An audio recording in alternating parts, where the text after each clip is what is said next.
and amen. So, we entitle our message today,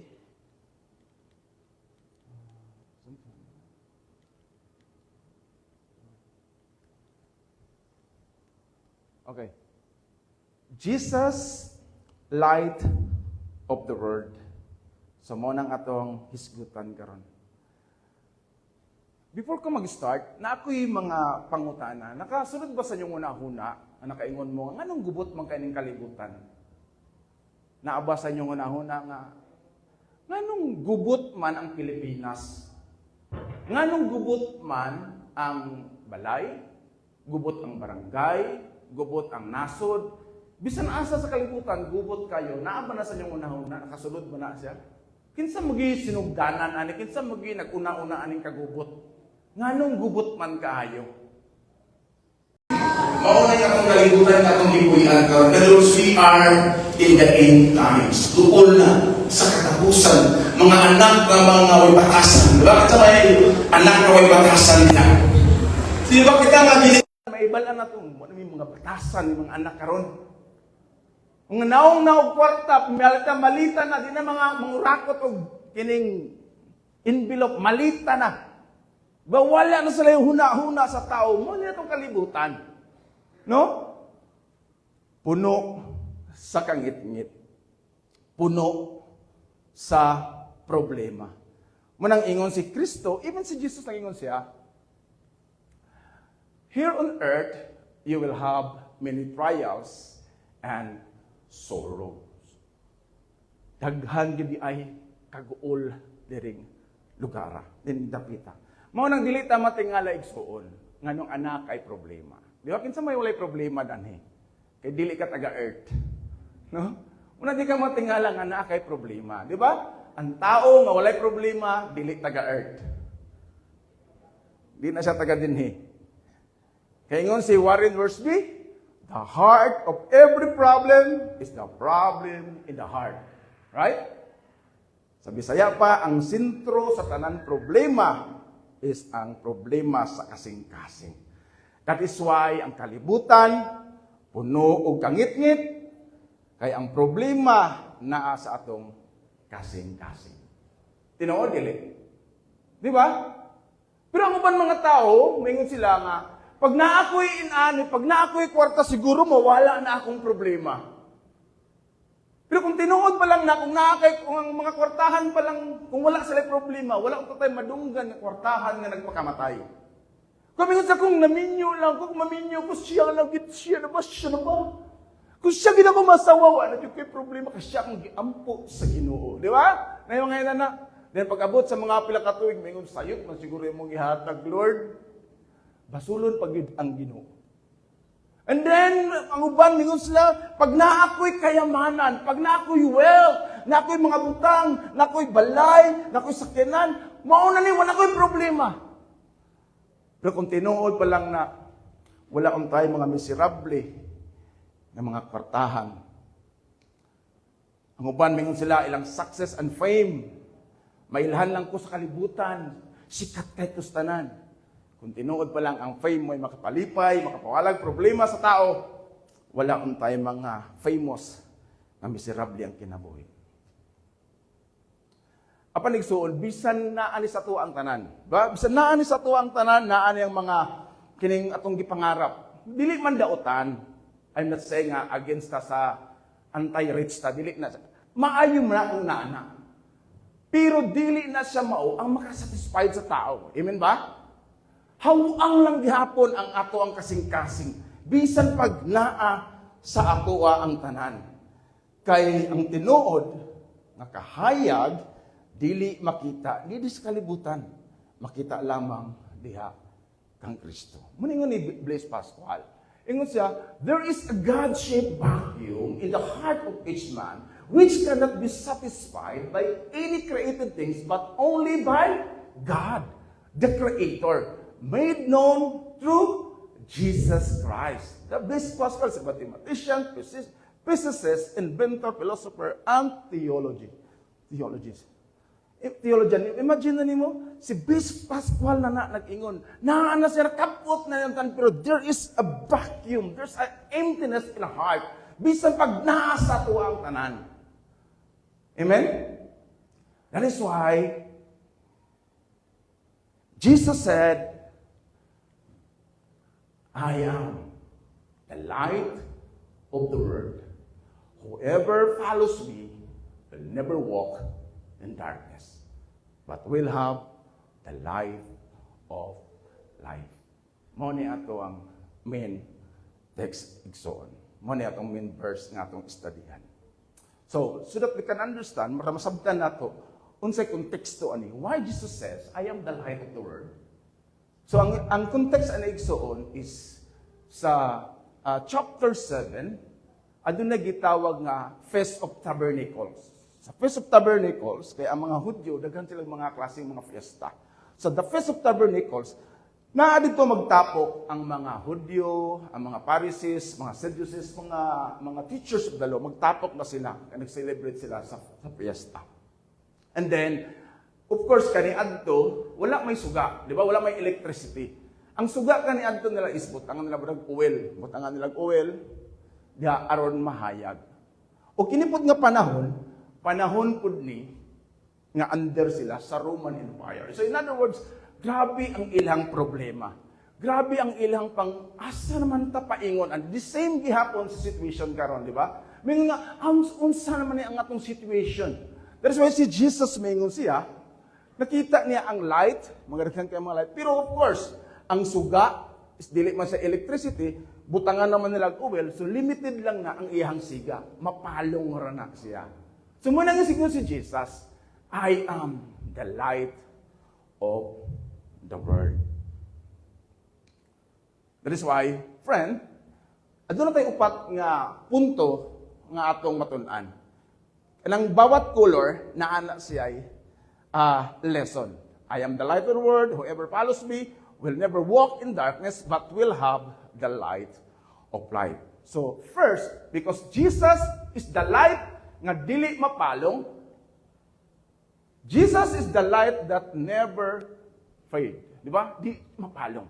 Mao ni ang giingon. That's why ingon siya, I am the light of the world. Now, if na-notice na to igsoon, here, if na-notice na to, okay, the word here, I am the light of the world. Wala sa mingon, I am a light. I am the light of the world. In other words, friend, siya, di-claim niya exclusively nga naa ako ang kahayag. Amen ba? Nakuha na to? He is the light. Not a light. Dili sa inyo nga, na ako'y kahayag. Muagi sa ako mo, na ako'y kahayag. But I am the light. In other words, he claimed that he is God. The word I am in Hebrew words is Ehyeh, which means he is unchanging and sovereign over all creation. Because the word I am, iyahang gigamit the same word sa Exodus 3:14 that the God panahon sa the burning bush sa ni Moses, ingon ang Ginoo, I am who I am. In other words, this word, he claimed that he is God. That is why kung basahon nato na siya tibuok, ang mga Pariseo gusto nila patyon si Jesus. Kaya he claimed he is God. That's why, friend, mingon si Kristo, I am. He claimed that apart from Him, walay kahayag. Di ba? Nakuha natin igsoon. Apart from Jesus, walay kahayag. Pero din sa kalibutan, daghan kay offeran ka nga, okay? Especially ang ato ang word, ang secular word. Mingon sila nga, siguro ako kanina, pag nakay inani, pag makuha ni mo ni, mauna ang kahayag ni mo. Mauna ang imong kalipay. Pag maminyo ka, mauna imong kalipay. Pag makasawa ka, mauna imong kalipay. Pag nakay kwarta, mauna imong kalipay. Pag nakay posisyon mo, ang kalipay. Pero kining tanan igsuon, kining naa sa mga butanga, yung ganin na dili ni dautan, maayo man para sa ato, pero dili ni siya mao ang kahayag nga tinuod. Tungod kay sooner or later, those light, kining kahayag nga atong gigunitan, kining mga butang posisyon, anam-anam ra na siya og kamatay. Right? Anam-anam na siya og kawala. Imagine like, inanim. Kita, sa Batanon pa ta, ako sa Batanon ako, grabe ito ka-energetic. Wala, basketball din sa kadlaw, dagan dito. Pero karon, murag, magbaklay lang ganito, hangakon ako. In other words, friend, mo abot ang panahon, nga layungan na ta, dili na nato kaya, even ang atong body. Nagpakita nga dili ang, wala tay kahayag sa atong kaugalingon or kusog sa atong kaugalingon, kay may musugot pantag sa dili, moabot ang panahon, nga bisan dili nimo gusto, dalhon ka sa imong mga anak, gayudan ka kay dili na nimo kaya maglakaw. Di ba? Umaw na siya napakita igsuon, nga makita nato nga si Kristo lang ang kahayag. Dili ning mga butang nga atong na-accomplish, nga nasa ato, unsay atong naabot. Maayo na siya, pero dili na siya mao ang makasatisfied or makahatag ka nato og light or kinigitawag nato nga kasiguruhan sa kalibutan. Someone said that without Christ Jesus is misery and darkness. Dali lang ko basa. Life without Christ Jesus, there is no hope and peace. Life without Christ Jesus, there is no purpose and meaning. Life without Christ Jesus, there is no salvation. Di ba? Friend, din sa kalibutan, puno kaayo og kangit-ngit og kagubot. Muna ang atong paglaom, only Christ, our Lord and Savior. Muna makita nimo ang situation karon, mayroon ka hopeless ang word. The worst, magka-worse. That's why in John 1:4, Jesus says, in the word, John said, in Him, there was life, and that life was a light for the people of the world. Imin ba ikson? Kuha pa nato? Nga there was life in Him. Sa iya lang, ug mauna ang kahayag sa kalibutan. And even also, next.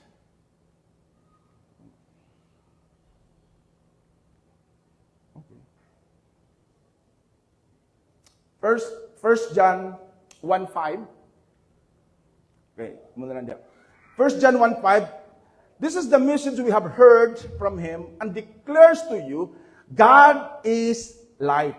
In Him, there is no darkness at all. So, the point is on that Jesus is the light of the world. It means that no other way, no other things makapulis sa Ginoo. If we want to have a meaningful life, a praiseful life, a life with a purpose, is only nato matagpuan diha kang Kristo. Uyon ba ta? Now, the second point nga atong matunan igsoon is, the second point is following the light as a decision. Right? Following the light is a decision. Okay, balik sa tong text. I am the light of the world. Whoever follows me. Okay? Whoever follows me. The word whoever, in other words, kung kinsay, wala gipili. Di ba? Kung ikaw musunod ka sa Ginoo, whoever follows me, but aduna siya'y choice. You must choose to follow God. Amen? You must choose to follow God. Because, dili nagpasabot nga naa ka sa church, you are a followers of Christ. In other words, following Christ is intentional. Right? Dili nagpasabot nga naa ta sa church, gasimba tayo every Sunday, we are followers of Christ. Dili nagpasabot nga mutuotan ni Jesus Christ, we are followers of Christ.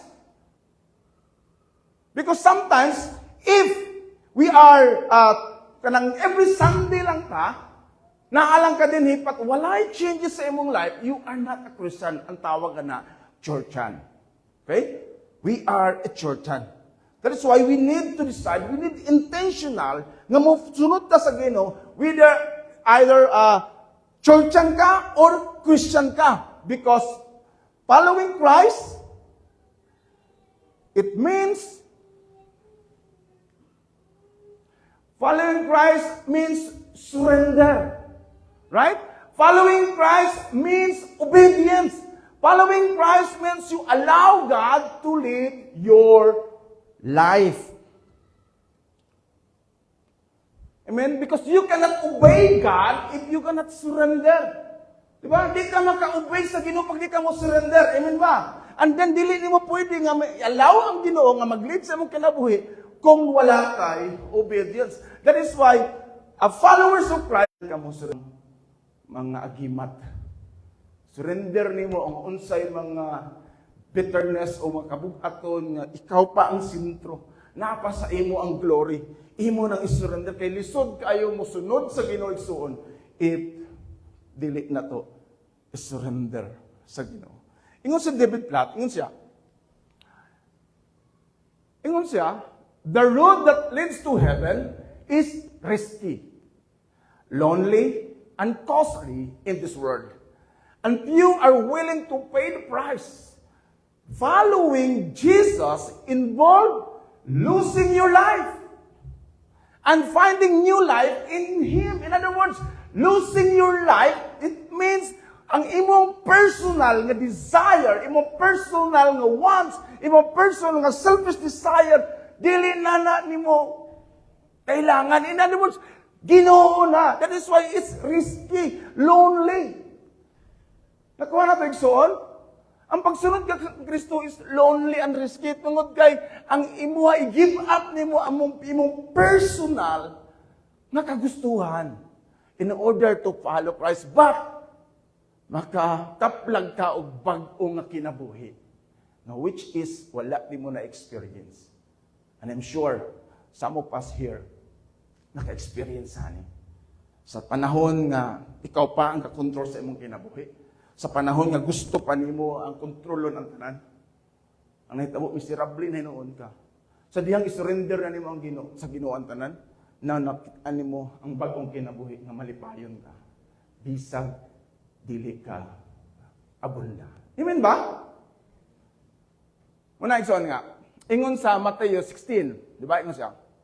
Then Jesus said to His disciples, a person who wants to come with me must not think about himself. He must decide that his own life is not important. That's the reason, na we need to surrender. Because karon mingon ta nga dili na importante ang akong kinabuhi, importante ang Ginoo na. Maunang sa tanan nimo mga gibuhat, glory to God. Not glory to me. But he must be like someone who carries his own cross to go and die. Then he may come with me as my disciples. Because ang cross kaniadto is a sentence not to death. If you carry your cross, meaning, padulong kas imong kamatayon. Right? Dili na karon ang cross nga pang jewelry lang diha, pa beauty. Ang cross kaniadto, once nga mag-carry ka og cross, meaning ana, patyon na nimo ay imuhang kaugalingon. Padulong kag kamatay. This is what Jesus said. Right? He must be like someone who carries his cross and willing to die. That's why, friend, in other words, kailangan nato og total surrender sa Ginoo. Sa Ginoo ang tanan. Because ang next verse ani, mao pa ring promise sa Ginoo. Any of you try to save the life you have will lose it, di ba? Kanang gusto na to isave atong kaugalingon, gusto na to atong kaugalingon, gusto na to nga save yourself first. Ang ingon sa Ginoo, you lose it. But you who give up your life for me will find true life. Amen?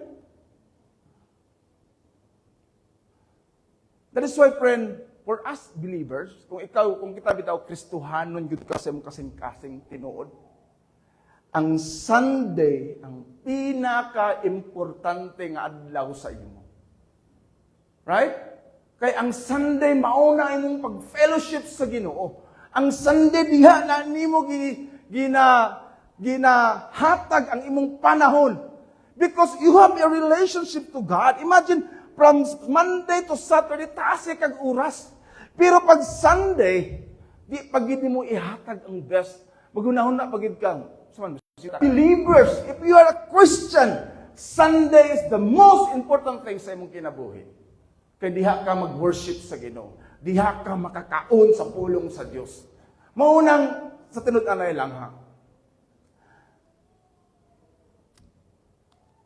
Kitang mga Kristohanon, pag Sunday dapat excited ta. Dapat dili ta ka ng magduha-duha pag simba. Excited ta diha sa Dios. Ilabi na nga na-experience nato ang grasya sa Ginoo. Na-experience nato unsay ang kamaayo. Na-experience nato giunsab nato pag-usab. Mao nang ang pulong sa Dios para sa imo pagkaon. Dili mawala baga sa imo ha. Kung dili ko makasimba og Sunday, murag kulang. Munang kung naamang gani ka sa laing lugar, mangita jud kag church dito nga makasimba ka, di ba? Nay mga tao nga bisag naa sila sa laing dapit, wala sila sa ilang area, pero pagka Sunday pura og dili sila kahimutang kung dili makasimba because gitagaan tagaan ta niya og true life. Now what is this true life? Unsa man ni tinuod nga kinabuhi nga ingon sa Ginoo? Ingon siya, you will never walk in darkness. Morning promise sa Ginoo. Ang promise sa Ginoo, the promise, no more darkness. Amen? The promise of God is no more darkness. Balik ta din sa itong verse. Whoever follows me will never walk in darkness. He said, will never walk in darkness.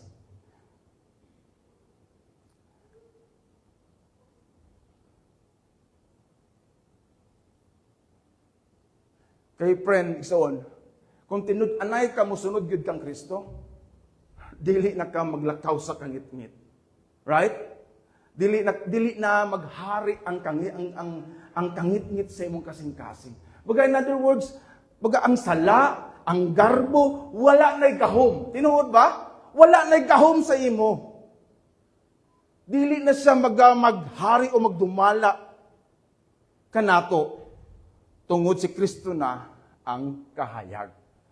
If we are really, like yung musunod yung kang Jesus Christ, mas dali mangayo og pasaylo. Mas dali usab magpasaylo. Amen? Pero kung taphaw lang, lisod igsoon. That is why, adunay mga Kristohanon, Christian na dugay na sa Kristohanon nga kinabuhi, miserable lang gihapon ang life. Gubot lang gihapon. Naalang gihapon sa life nga way kalinaw because wala siya misunod sa Ginoo. Because the Bible says, ang imong pulong mao'y suga nga magtultul ka nako ug mao'y kahayag sa akong agianan. In other words, friend, if you are the followers of Christ, everything na mugawas sa imong baba, maghuna-huna sa kadaan. Because there's a word of the Lord, ang pulong sa Ginoo mo correct sa imo. Dili ba, tinuod? Pero kung wala, strong kayo ka, igsuon. Ang atong garbo, mapulihan na og pagpaubos. Ang atong kabalaka, mapulihan na og kalinaw. Ang atong kahadlok, mapulihan na og paglaom. Ang atong kakapoy, mapulihan og kalipay. Pero igsoon, wala na nagpasabot nga wala na kay problema. Wala na nagpasabot nga wala na kay temptation. Nagpasabot lang that the darkness no longer has authority in our heart. Amen? Wala na'y gahom ang kangit-ngit sa atong kinabuhi. Muning ingon sa atong Ginoo. Ingon si Pablo, Galatians 2:20, Christ died on the cross on my behalf. It is like I died there with him. It was like I died there with him. So I do not live my own life anymore. Instead, Christ lives in me. The life that I live now is in my body. I live because I trust what He has done for me.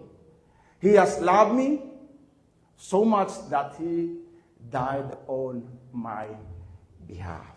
In other words, ingon ni Paul that Christ lives in him. There no longer ang iyang life mo'y mag-lead siya. Christ lives in him. That is why, friend, for us, a believers, a Christian who believe that Christ is our Lord and Savior, we need to understand na ang atong old life crucified niya kang Kristo. There's no longer I who live, but Christ lives in me. Right? Amen? C.B. McCarthy said, life with Christ is an endless hope. Without Him, it is hopeless. Diba? Balik ko na po. Life with Christ is an endless hope. That is why pag in Christ na ka, always ka hopeful, always ka na paglaom. Bisan pag-unsa nga bagyo mo abot sa imo, bisan pag-unsa nga challenges mo abot sa imo, kay kapalo ka, ang Ginoo di ka niya biyaan. Right? Pero kung wala kay Christ sa imong life, walay kahumanan nga hopelessness. Agree ba, Ikson? Walay kahumanan ang imong kabalaka kung wala kay Kristo. Pero na kay Kristo, kahibalo ka, di kanya pasagdaan, di kanya biyaan.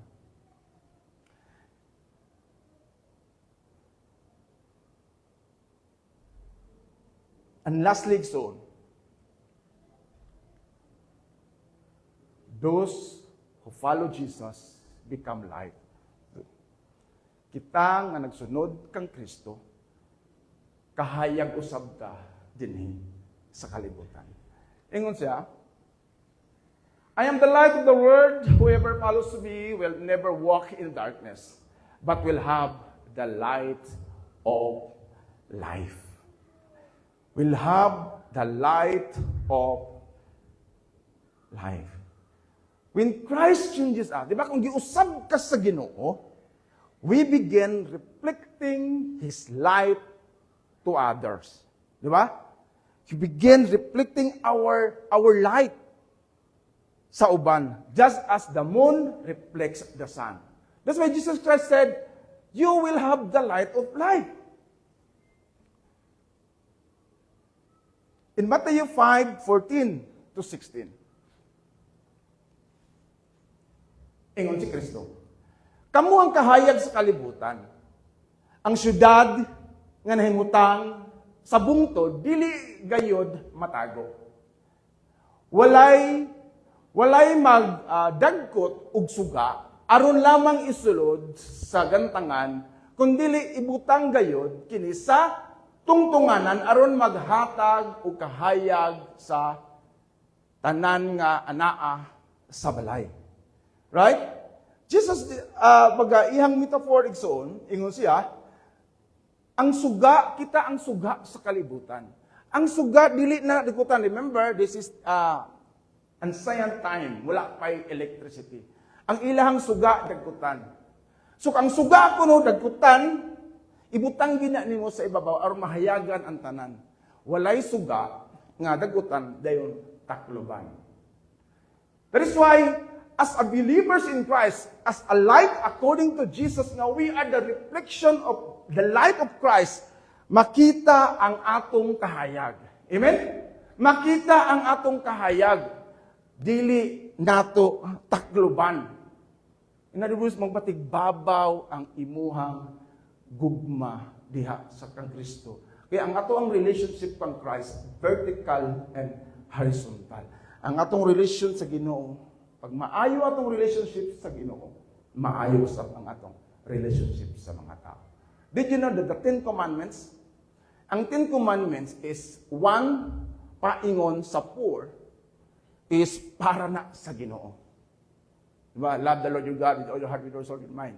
Pag abot sa 5 is love, respect your mother and father, because this is na I promise ang Ginoo makahatag og taas nga kinabuhi. In other words, from 1 to 4, it is for the Lord. It's a vertical. In other words, ayuso nato ang atong relasyon sa Ginoo aron maayos nato atong relasyon sa mga tao. Amen? That's why ingon siya, unsa may reason? Busa sa samang paagi, ipadanag ang inyong kahayag at ubangan sa mga tao aron makita nila ang inyong mga maayong buhat o daygo nila ang inyong amahan nga atua sa langit.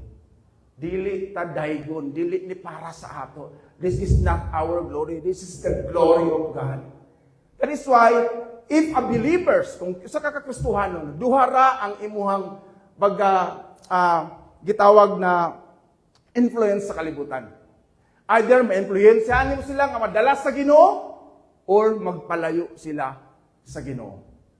That's why, friend, ingon din niya, aron daygon ang amahan ngadto sa langit. That's why ang atong action, ang atong buhat, ang atong pagsimba, ang tanan nga maayo natong gibuhat for the glory of God. Amen? Because ang promise sa Ginoo ison, tagaan ta niya o kinabuhi nga maayo. Ang pangutana igsoon karon, the question is, si Kristo ba ang akong kahayag? I think that's not the right question ngayon sakto. Because I do believe nga kay balot nga si Kristo ang kahayag. The right answer, a question is,